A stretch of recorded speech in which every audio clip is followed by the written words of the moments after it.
study by introducing a heater spreader to the micro channel. We have fabricated micro channel, and then we have placed that on the actual microprocessor, and we have done quite amount of study on this. And then in the recent times, we have even considered the metal forms, and basically the enhancement of heat transfer can happen with the help of metal forms. And we are working on the fluid flow characteristics and heat transfer characteristics. In that, we have actually analyzed the forced convection and mixed convection and so on. And eventually, we if there are three discrete heat sources, and we wanted to find out what should be the optimum distribution of heat given to these three discrete heat sources. Those studies were also done in our group, but I wanted to introduce this multi-objective optimization for the metal foam analysis, because this was recently published, and I feel this is a new approach in the analysis of cooling of electronic components. So this was actually published recently in a reputed journal, International Journal of Thermal Sciences. So then I thought this would be more appropriate to discuss in this forum. So with this introduction, I will move on to the content of my presentation.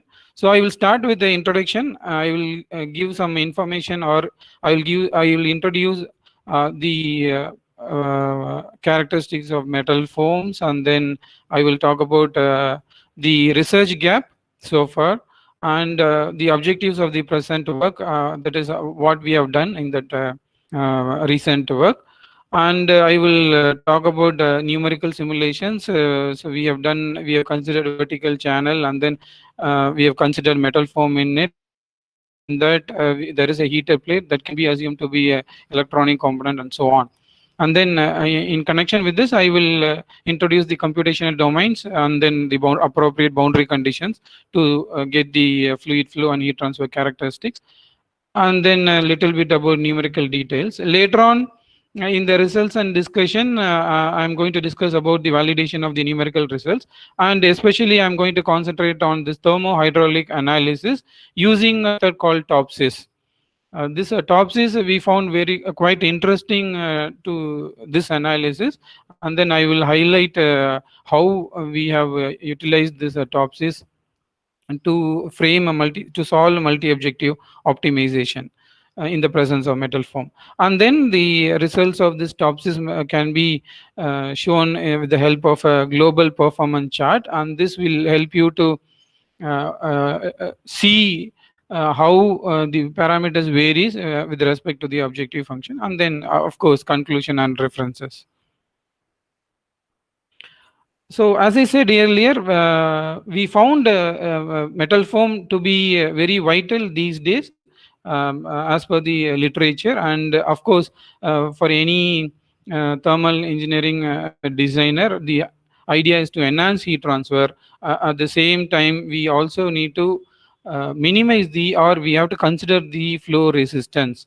When there is going to be enhancement of heat transfer, definitely it will be accompanied by a considerable flow resistance.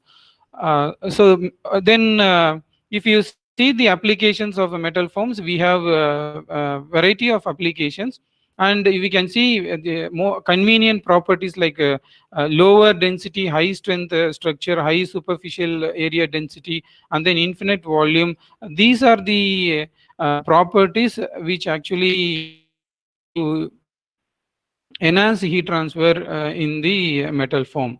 So this metal foam is actually applied for various applications like cooling of heat exchanger. We have recently worked on this cooling of heat exchangers, and we have even published some of the works in very good reputed journals. And then of course we started off with the electronic components, and then enhancement of heat transfer from the electronic components, and then there are applications related to solar heaters and so on. Now when I say metal foam, it is actually consists of pore-like structures, and then two structural properties are very important in a metal foam. One is porosity and the other one is pore density. Now, when I say porosity, it is actually the ratio of fluid volume to solid structure volume of a fluid saturated porous medium.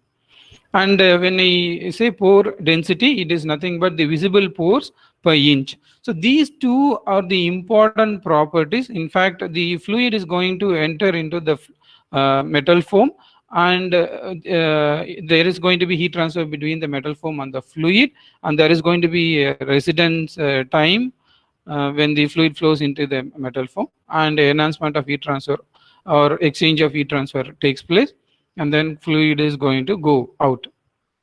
So when we consider this type of analysis, we have to consider the porosity and pores per inch, and we are going to see in detail how it is going to play a major role in terms of thermal and hydraulic performances.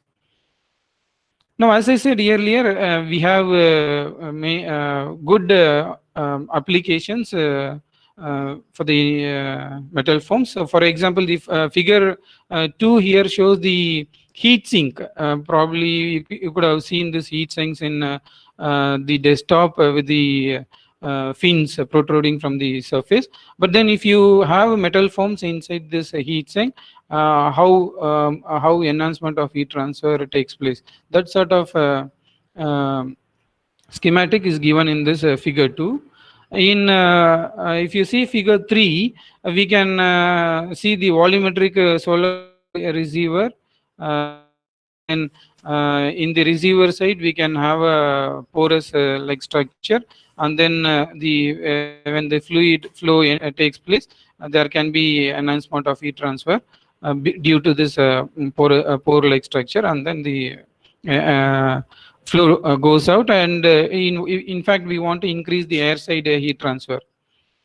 And recently we are also working on this fuel cell. We wanted to remove heat from the fuel cell, and then we are trying to find out what should be the configuration of the flow distribution when metal foam is placed, and then how effectively we can transfer heat. Then of course heat exchanger is very important to all of us. So we can have a heat metal foam inside the tube, and then there can be heat transfer between the hot fluid and the cold fluid, and then how effectively we are going to transfer heat, it depends upon the properties like porosity, the pore volume, the pores per inch, or thermal conductivity. And there are cases